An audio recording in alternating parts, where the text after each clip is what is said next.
For those of you who are visiting, I'm Mitch. I'm teaching pastor here at Blackhawk. And as you've gathered today, our theme is hurry. And hurry might be the greatest disease in our culture today to keep us from spiritual transformation, from heart formation. And I just want to walk through here with you the symptoms of hurry to see if you and I have it. You know you might have a hurry if when you come up to a stoplight, you find yourself gauging which lane's going to get away faster. You look at year, makes, models, and when that light turns green, man, you're going to gain a few car lengths on people. You might have it a little worse if when you go to the grocery store, you look at the checkout lines before you check out, you pick the fastest one, and then you're really sick if you watch where you would have been and follow along to see if you really got out quicker. But it doesn't end there. You know, on a Friday night, 6 o'clock at Applebee's where they don't take reservations and you know you're going to have a little bit of a wait and they might put your name in and you're pulling in the parking lot and you see Bird Party of 7 in their minivan, you pop that door open, get one of your kids in there and get their name in before birds do. Ray Kroc, a California milkshake salesman, came up with a concept called fast food. Notice he didn't call it good food, just fast food. So we could eat in our minivans as God intended. Some of you could scrunch up a Happy Meal from the remnants that are on the floor of your minivans. And then Domino's, Tom Monahan came up with a pizza that you'd have in 30 minutes or less.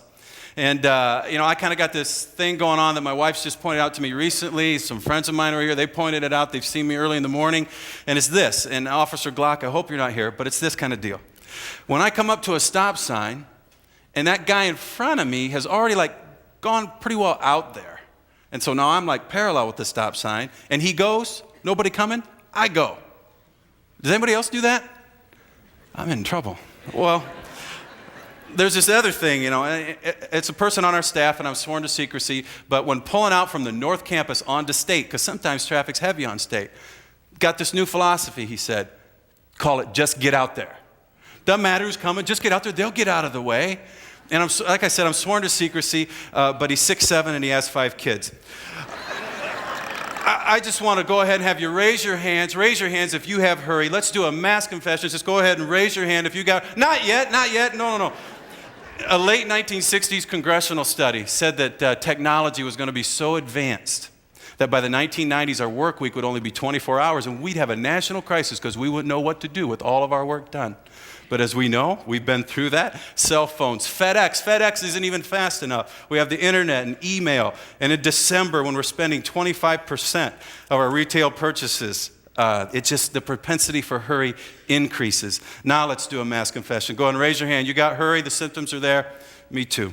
Dr. John Ortberg says hurry is the great enemy of spiritual life. It's not based on external circumstances, however. It's a reflection of the soul.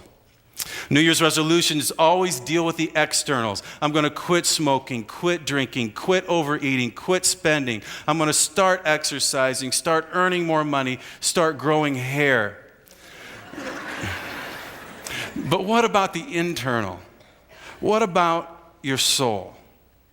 What if your 2003 New Year's resolution was to ruthlessly eliminate hurry from your life and nourish your soul by doing just one thing: deepening your relationship with Jesus Christ?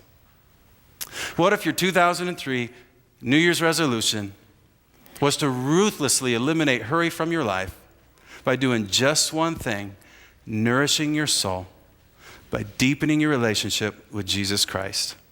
What would 2003 look like for you without hurry?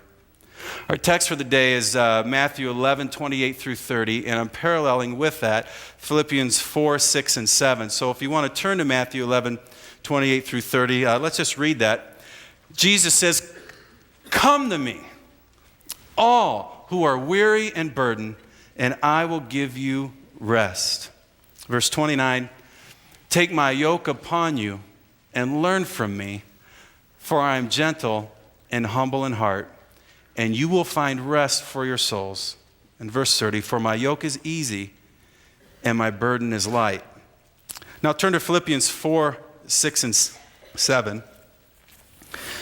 And Paul writes there in verse 6, "Do not be anxious about anything, but in everything by prayer and petition with thanksgiving present your requests to God."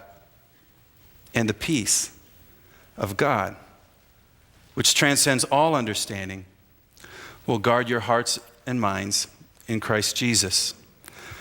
So let's look at the diagnosis first. Hurry is disunity of the soul. And here's what I mean. The soul is your mind, your will, and your emotions.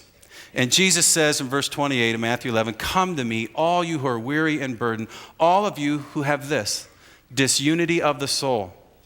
Disunity of the soul. Anxiety, worry in the Bible means a divided inner being, and here's what it usually looks like. My soul is my mind, my will, and my emotions. So a divided inner being is like this.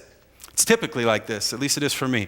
My emotions are on the past. My will is in the present.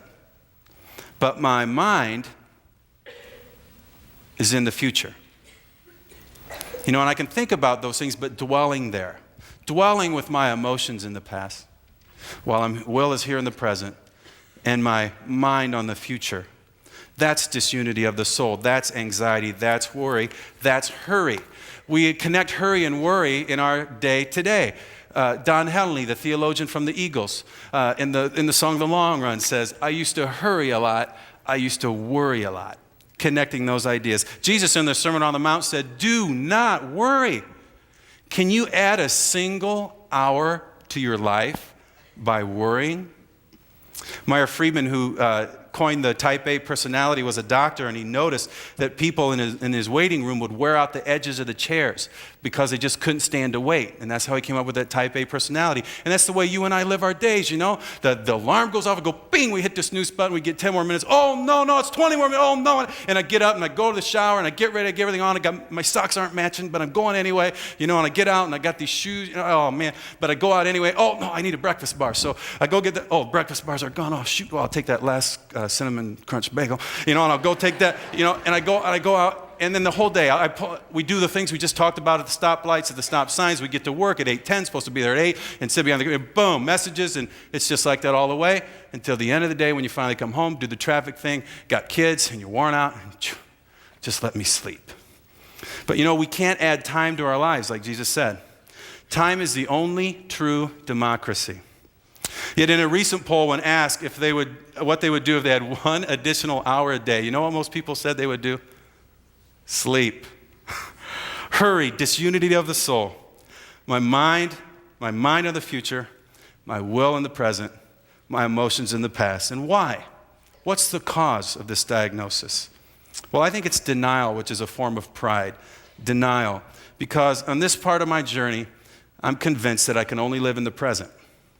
And so if I want to dwell in the past with my emotions and dwell in the mind, in the future with my mind, that's disunity of the soul, while my body, my will is here in the present. Typically looks like this. I'm hurt. It's these three emotions. I'm hurt from something that happened back here, and I won't let go of it.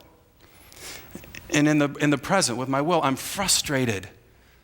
My expectations are not being met. And in the future, in my mind, I'm trying to control it.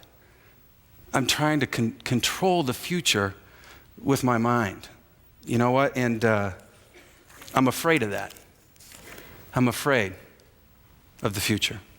So that's disunity of the soul. John Ortberg says, if the evil one cannot get you off course through blatant disobedience, then he'll try to get you to hurry. And the results are the same. No life in fullness. No life in the present. No abundant life in his presence. Carl Jung says, hurry is not of the devil, it is the devil. I can still feel her warm face touch mine.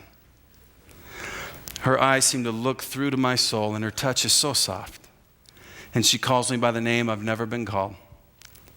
She's been in my life for only a short time, and I love her more than life itself. But I'm addicted to the deal. I'm trapped in a world of hurry that I created by overcommitment in the pursuit of the distorted American dream. Daddy, she says, can we play today? Daddy's got to work today. Daddy, did you kiss me goodnight when you got home last night? Yes. Daddy, are we going to play when you get home today? Daddy has to go to California tonight. Daddy, why do you leave all the time? I'm working for your college education. What's college? It's where you go when you're 18 to learn about your job. Daddy, will you come with me to college? She just wants to be with her father.